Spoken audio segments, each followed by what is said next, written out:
A quiet Friday evening in Tallahassee, Florida. The sun is low, casting a warm glow across the city. Hot Yoga Tallahassee studio sits in an upscale shopping plaza in the Midtown area, a place of calm, of healing, of controlled breath and inner peace. Inside, yoga mats are arranged in neat rows. A group of students, men, women of different ages, set up their space for class. Ambient light, soft music, the scent of mats and essential oils. The yoga instructor calls everyone to settle, to center, to close their eyes, to leave the troubles of the outside world behind. But on November 2nd, 2018, tranquility is about to be shattered. Before we begin, if you're new here, please take a moment to subscribe to Dark Matters TV. We tell the stories the headlines forgot, stories of betrayal, darkness, and the hidden evil in plain sight. Scott Paul Beierle, 40 years old, lives in Central Florida, Deltona, among other places. A man whose life, by many accounts, is marked by frustration, alienation, anger. Degrees, jobs, brushes with the law. But also something darker, resentment, misogyny, obsession. To many, Beierle was someone who kept mostly to himself, socially awkward, often unsettled. But beneath that facade lay a buildup of grievances, real, imagined, or somewhere in between. Hatreds, perceived wrongs, many of them directed at women minorities. Online he posted videos. He made music. He collected anger. Over time, this became more than bitterness. It became planning. Beierle held a bachelor's degree in political science from the State University of New York at Binghamton, 2002, then 2 master's degrees from Florida State University in 2013, one in urban and regional planning, the other in public administration. He served in the U.S. Army from approximately 2008 to 2010 in a supply and logistics capacity. He was honorably discharged, but apparently not without issues. Investigations related to unacceptable conduct, particularly with regard to female soldiers.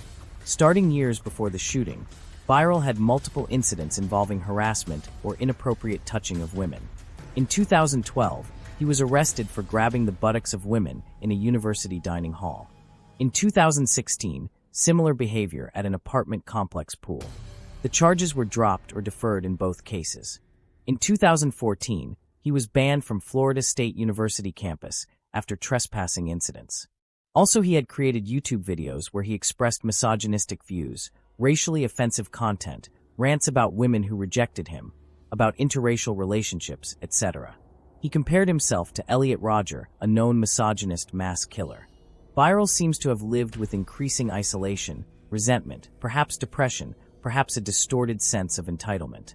Reports say he accessed misogynistic online material, pornographic content tied to yoga, which may suggest a fetishization/distortion.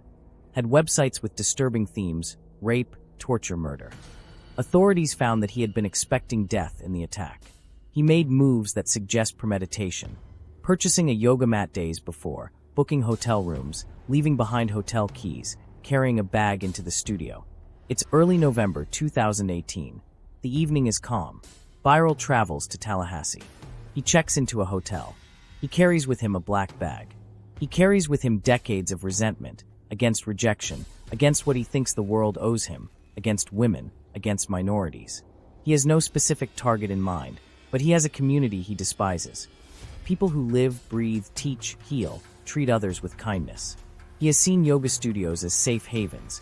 Perhaps those are exactly what he wants to violate. In the days before the shooting, Beierle makes small moves. Buys a yoga mat at a Walmart in Central Florida. Leaves keys behind at the hotel, leaving records and files. Nothing overt, nothing that triggers alarm bells sufficient to stop him. But the building blocks are there, a warped ideology, preparation, mindset.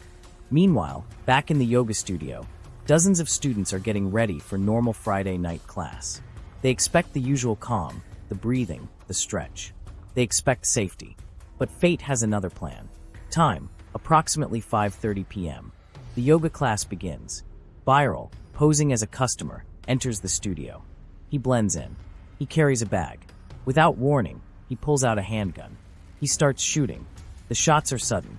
People scream, freeze, duck. Chaos. He fires multiple shots. 6 women are struck by gunfire. 1 man is pistol whipped.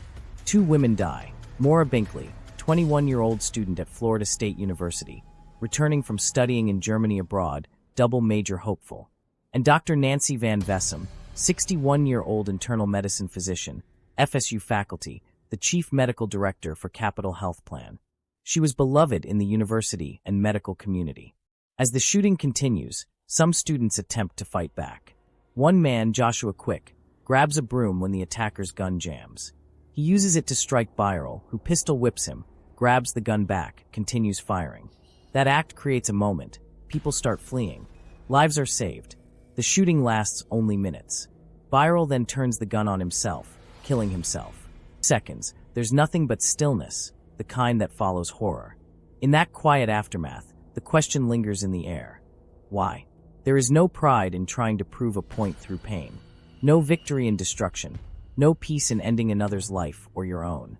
Sometimes the deepest wounds are invisible, born from rejection, bitterness, and the hunger to be seen. But when those feelings turn to rage, they destroy more than just their target. They consume everything. No cause, no ideology, no ego is worth the cost of a single human heartbeat. The hardest courage is the one that chooses peace when everything inside you screams for war. So if this moment reminds you of the fragility of life, take a breath. Hold space for empathy. And don't forget to subscribe to Dark Matters TV, where we explore these true stories not to sensationalize the darkness, but to understand it and maybe to learn from it. The scene: blood, terror, chaos, broken yoga mats, overturned water bottles, screams, people scrambling for safety. First responders arrive. Injured are carried out. Some sobbing, some in disbelief. The victims' families are notified. Friends mourn. Vigils are held.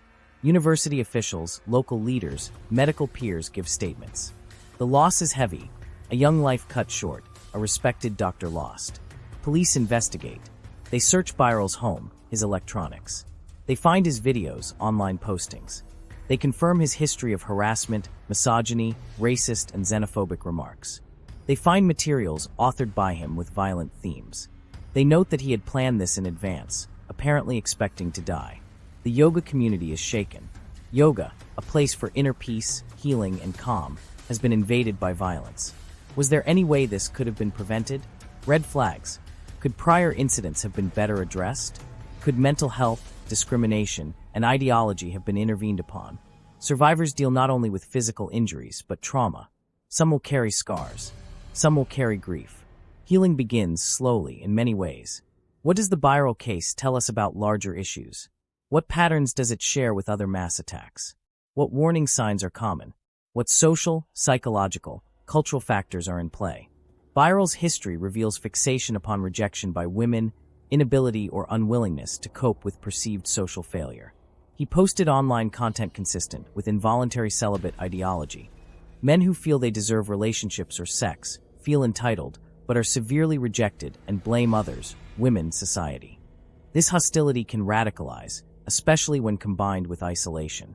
Beierle's YouTube videos, websites, songs, these are not just hobbies. They are part of how he shaped and reinforced his worldview. He posted explicit, hateful content about women, about minorities, about being wronged. Content that dehumanizes can lead to escalation. These are warning signals.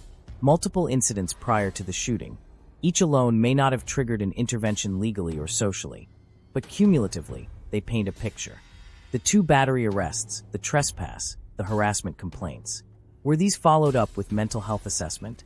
Were there consequences that could change behavior? Often, systems fail people on the margins until they erupt. A yoga studio is symbolic, calm, mindful, healing. That such a place was attacked is especially jarring. But the stories of heroism, Joshua Quick and others, of people fighting back, of the outpouring from the community, show resilience. The community cannot erase what happened, but can respond with compassion, with preventative awareness. It is often tempting to reduce cases like this to mental illness, but that risks minimizing responsibility. Yes, mental health likely played a role, Beierle's isolation, fixation, emotional instability. But ideology, choices, access to weapons, societal neglect of harassment are part of the mix. A full understanding requires looking at all these pieces. Beierle's attack left 2 dead, 5 wounded. Lives changed. Public conversation shifted about misogyny, about incel ideology, about how threats accumulate. Schools, mental health professionals, law enforcement asked how to spot rising patterns. how to support potential victims and those potentially becoming perpetrators. Yoga studios reevaluate safety protocols. Some considered locking doors, checking registrants, having security or staff trained to respond to violence. Media and public debate. Are online hateful messages free speech or stepping stones to violent action? What responsibility do platforms have? What can communities do when they see someone posting rage and hate? The incident is often compared to other mass shootings, especially ones with similar ideological underpinnings: hate, misogyny. It's become part of conversations on gendered violence, on the precursors to mass violence, ideology, grievances, access, isolation. Friday, November 2nd, 2018. The kind of evening people in Tallahassee might recall for yawning, for wind, for the promise of a weekend. Hot Yoga Tallahassee. Name and place that evoke calm. That breath can't last forever. Scott Beierle, student, veteran, teacher. On paper, a man who had attained. In practice, a man who felt he was owed more. When your anger feels unseen, when your rants are ignored, when the law doesn't prosecute, when you find solace in the dark spaces of the internet, sometimes what festers there becomes something dangerous. A gun emerges in a bag. Shots ring out. Some dive. Some scream. Some die. A sacred space violated. And in the aftermath, the questions: could this have been stopped? At what point does harassment become a threat? When do warning signs become bridges to prevention? The hot yoga shooting remains a tragedy. 2 lives lost, many wounded, a community scarred. But stories are not just about violence. They are about warning. About seeing what festers when anger is unchecked, when society dismisses repeated harassment as trivial. About the cost of silence. Healing starts when people speak, when institutions act, and when we ask how to prevent the next time. Because peace is fragile. And when hatred gains purchase, sometimes the worst is yet to come. If you're still here, thank you for watching. This story is heavy, but it matters. Because every warning ignored is a tragedy waiting to repeat itself.